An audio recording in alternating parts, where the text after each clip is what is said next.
Ooh. All right. This should be a... All right, well, it looks like the advantage should go to Amaterasu. He's got the meter. He's got a lot. He's got a lot of meter, and he's got X Factor. Could have done anything, really. Chipped him out.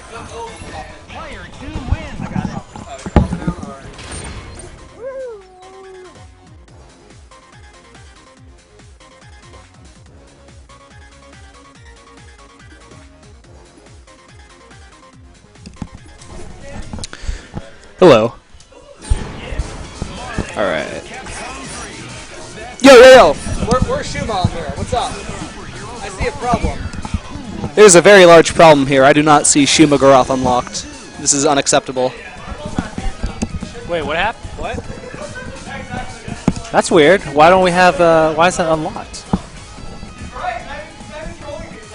Huh. We'll probably have to change accounts on the game. Alright. Or get it online or something. That's weird. Probably the accounts then. I guess we'll switch after they're done playing.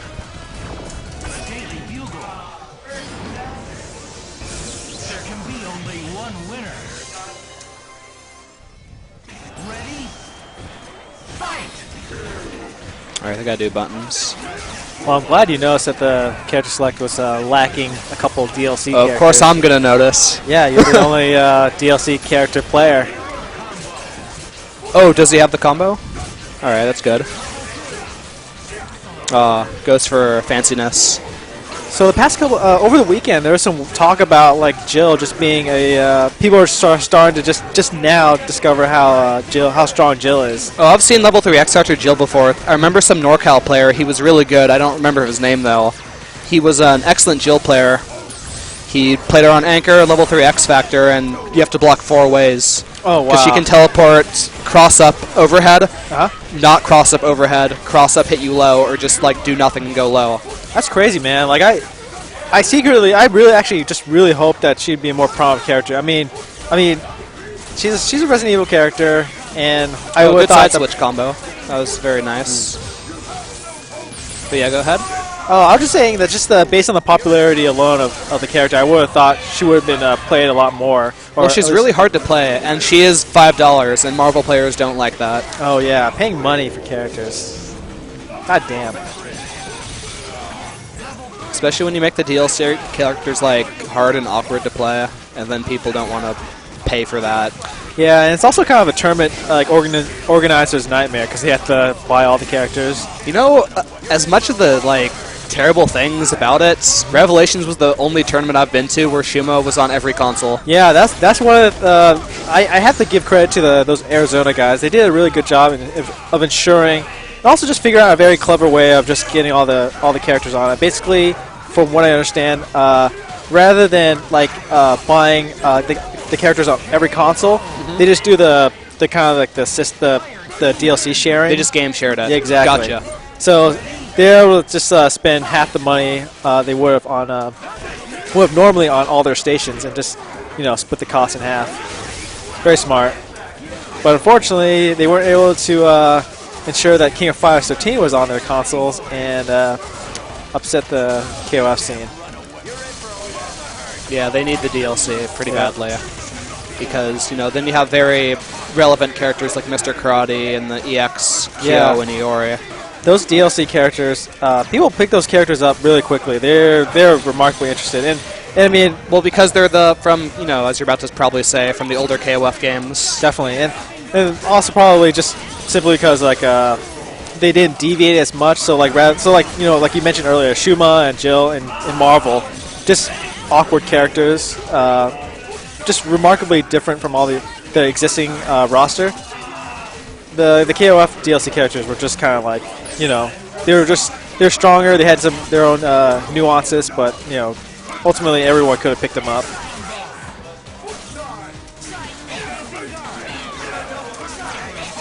Yeah, for Jill, you gotta do a lot of weird stance canceling stuff, and Shuma's a charge character, which is just like a charge character. Marvel's so awkward.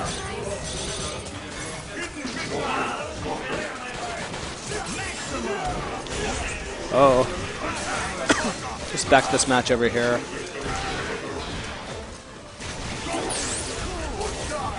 Sean looks like he probably has it. He's going to pull up the scent and he'll come back.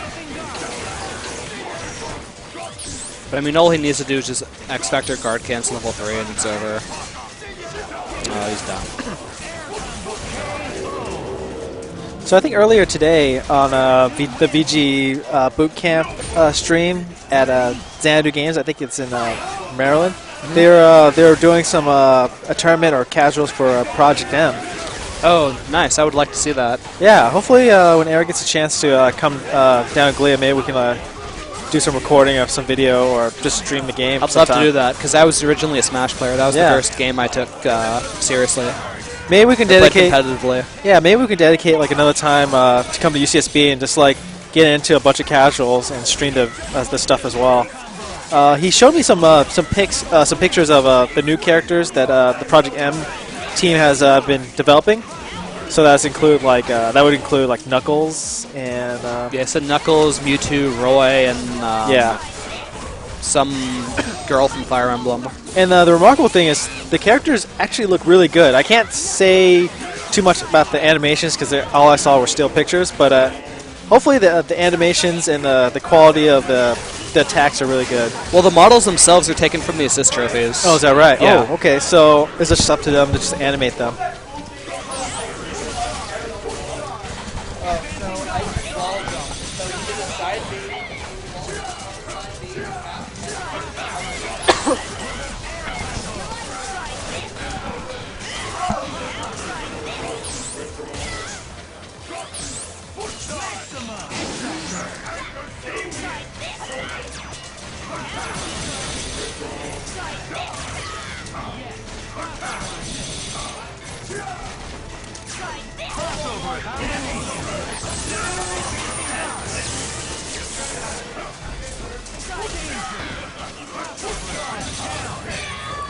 Did you check out any of the Kings of Poverty streams last night? Oh yeah, man! Like I was up to like 3:30 a.m. watching the Super Mario RPG 7 Stars. Yeah, I love Super Mario RPG. Have that game for Super Nintendo. Yeah, I watched throughout the day, both days, but I didn't stay up super late. I mean, I probably stayed up till like 3 a.m. on Saturday morning, or no, I can't remember. Sunday. When did this stream end? It started on Sunday, right? I don't know when it started. I just found out about it yesterday, and I saw they were playing some older games. Like they had Gimmick on there, which Gimmick. I love that game. That game looks cool. Have you played it? I have. That was the first time I've seen it. Like I've played it. It's a really fun game. Nice. So yeah, basically when I saw the list of games and donation challenges, I just chipped in to see like the hard mode or whatever they did. But I was very interested. Like before I donated, I checked the video. See what I was getting myself into, and the game looks so fast-paced. Even if you're not speedrunning the game looks still really hard. Yeah, like it's very. I mean, in terms of, it seems reminiscent of Kirby. Yeah, a little bit. But I mean, only in its visuals. But like, it looks so fast. Yeah, all the different characters and different little stages they each have is just, it's really fun. Yeah. I really like the Super Mario World speedrun. I've seen those so much. Yeah. I don't really care for that. But it just seemed nostalgic for me because I've never seen any of the speedruns, but what I liked so much about the game was that game looks so much different from a lot of the Mario games that are out now. Like, it's so weird. Like, a lot of the characters in that game like aren't that prominent on the other games, like the football enemies. I don't know. That game was straight up weird. Yeah, well, I mean, I played so much of it on the Super Nintendo, I didn't really need to see a speed run. Because I've already seen them before. I actually watch a lot of speed runs. I love watching Mario 64 speed runs in particular. Yeah, Siglemic definitely blew it up on Twitch. I'm so mad I missed the run where he got 144. I'm watching like so many other times. Yeah. Seen him like live get a bunch of records. Then I tune in to him, and I see the like beginning parts of the credits when he got the run. I'm like, are you kidding? I missed it by 2 minutes. I'm so mad. That's hilarious. Let me think of. I'm trying to think of other notable speedruns I saw in the Kings of Poverty. Yeah, I love the Super Mario RPG one. That was just great. And then they raised $1,000 to fight Booster. Oh wow. Yeah. I'm gonna have to watch. He ran a train on him literally. So what's the significance of fighting Booster? Is that something that players so normally there's don't a do? little game where the Sniffets try to catch you behind the curtains, and if you dodge them all, then you avoid fighting Booster, and you get a really good accessory called the Amulet. And if you get caught, then you have to fight a boss battle with him. And he's not too difficult, but he has a really cheap move that basically one-shots any character, and you can't block it. It's called Loco Express. He just jumps on a train, and he runs into you, and you die. That's so funny. And yeah, he came very close to dying to him, but he got him just on the last turn. It was pretty good. And then he goes without the Amulet, which is a very important item for the rest of the game. It was just fun because that character is hilarious. That's nice. And then they paid, someone donated $50 for them to do the 3D maze, but it took him like 3 minutes and he still couldn't do it, so he had to give up. One of the things that cracked me up during the stream was when they were taking donations for file names for Super Mario World, and that was one of 2 games that they're taking donations for file names. I think Link to the Past you can only has 4 characters for the file name. Yeah, but with Super Mario World, I think there was like 8 characters. I laughed so fucking hard when basically when SRK Funk Dog was kind of reading off the names on the donations, and one of the things that made me crack up so much, and it blew up on Twitter and in the chat. Someone donated a fair amount of money to name the file name My Dick.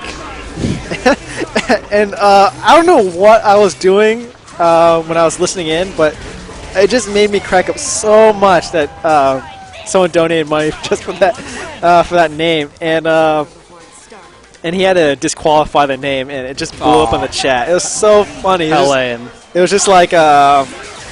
And one of the other memes during the weekend was Guys, God Bless the Ring. Yeah. Everyone was just like blowing up the chat with God Bless My Dick. Stream Monsters are the best. It was so funny. That definitely one of the highlights of the stream. It's just that just a bit of a blooper during the stream. It's so funny. People really cracked up. And the funny thing that I saw was, speaking of naming your file names, the file name for Super Mario RPG was esports. So at one point in Booster's Tower, when he goes to unlock the door, the password's a character name. So it's like, what's the password? It's like, password is esports. I just thought that was kind of funny. Yeah, what a great... I hope they do the Kings of Poverty again, and better organization, because that was such a good concept, especially for the mystery game tournament. That was the first thing they started during the stream, was basically like these challenges throughout the night. It was really well done. But unfortunately, they couldn't get. They're missing some players due to the fact that Chris G. I think Chris G couldn't make it to the Kings of Poverty because he had to go to the tournament in Texas. So that was really unfortunate, because I think that guy's a good. I assume that guy is good at video games. Yeah, some people are just like great at all of them. Yeah. Chris G seems to be the type. Alright, I'm going to try to hop in here pretty soon. So we have a pretty okay turnout for... Alright, I'm going to hop on, then we're going to try to fix this DLC issue because I need to play some Shuma. Okay.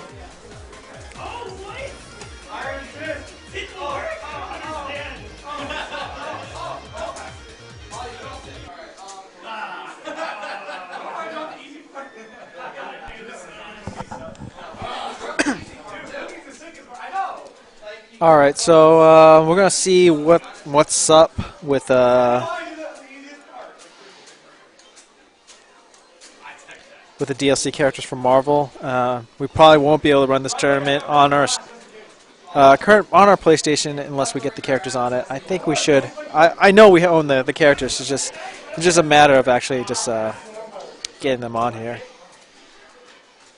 So just bear with us, and yeah. So we have a pretty big crowd in the back. Looks like we have one Persona station, one Marvel, and one Street Fighter station in the back. So that's actually a good balance. Usually it's always imbalanced, like 3 stations for Marvel,